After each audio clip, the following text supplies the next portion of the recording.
Miley Cyrus warned us in 2010 about what was to come with the release of Can't Be Tamed, which marked a significant departure from her previous releases, making the leap from Disney tween to a maturing pop star. Although this era in her career didn't quite set the tone of rebellion that she was going for, it was a nice stepping stone. Then she faded into obscurity, which Miley tends to do a lot after every era. She disappears and keeps everyone wondering. Then in 2013 came back with a persona and era that would shock the world and shed her kitty image. Exactly what she was going for. Miley Cyrus was no longer in Hannah Montana's shadow, and this era really topped it all and solidified her in pop culture forever.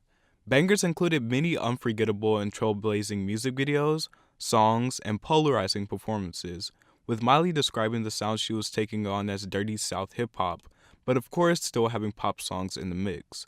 Her image was extremely provocative and turned many heads during this time, very reminiscent of Britney Spears and Christina Aguilera's Good Girl Gone Bad period, with their Britney and stripped eras.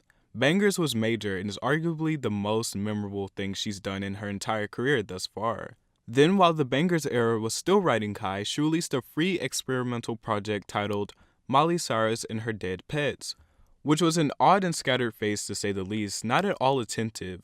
Some of the parts of this album was unlistenable, and other parts she seems to hit the mark that she was going for. And then the whole dressing up as a baby gimmick and doing all these outrageous things while that project simultaneously tanked was just downright embarrassing. Although it was a daring decision, being that it was so unordinary, by this time the Molly stunts were old and there was nothing she could do to shock us, so we thought.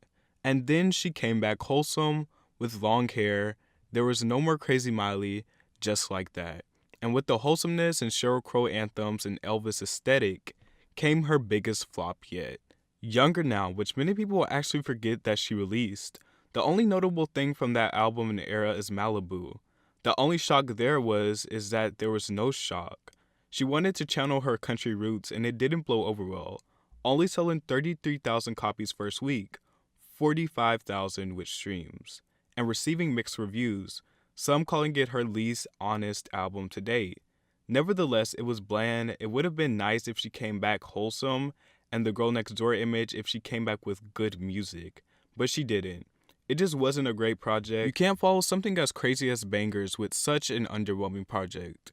It's really shocking for a Miley Cyrus albums to sell that low, when all of her albums have done extremely well. So it's like no one, not even her own fans, were championing this era in her career on. Which leads us to now. A few months ago, Miley deleted everything off her Instagram and it's just a black profile picture. Her manager recently revealed that the blackout will end very soon and that her upcoming era will sound like her fourth album Bangers, which is what fans have been wanting.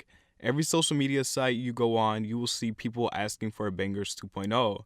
And I'm very excited to see what she's going to be giving this era. I know she has something good up her sleeve and pop music needs her more than anything now. And I hope she comes with bangers as well, in terms of good music. I feel like it will also be very unexpected and she's coming to shock everyone. We'll be waiting. Anyways, tell me what you thought about Younger Now, the state of Miley and her music, and a potential Bangers 2.0.